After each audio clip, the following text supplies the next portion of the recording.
The museum curator walked down the long, darkened hallway of the closed museum with his guest, Dr. Faulkner, in tow. Miss Faulkner wanted to look at the classified section of the museum.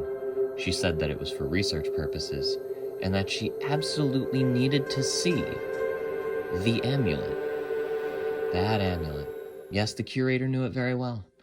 He was the sort that believed in the paranormal, the unexplainable, so he'd naturally heard of the legends surrounding that artifact, along with its unclear and supposedly cursed history.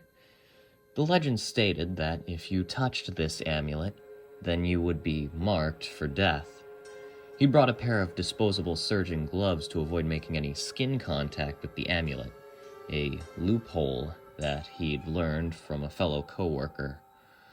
Though it didn't ease his nerves, considering the fact that the same co-worker had died later that day. He shuddered as he thought about that. A freak accident was what everyone said it was, but the dinosaur skeleton that had crushed him was firmly latched in place. He should know, because he was the one who secured the skeleton to its post. There was no way it could have come loose on its own. After a few more moments of thought, the curator and Dr. Faulkner reached the door leading to the classified section. He quickly donned the disposable gloves and brought out his keychain, but his hands shook as he fiddled with said keychain, trying to find the correct key to unlock the door. When he finally found it, he could feel a creeping sensation of dread wash over him as he inserted the key into the lock and opened the door. He didn't like being in here any longer than he had to, so he was hoping that Dr. Faulkner's research wouldn't take very long.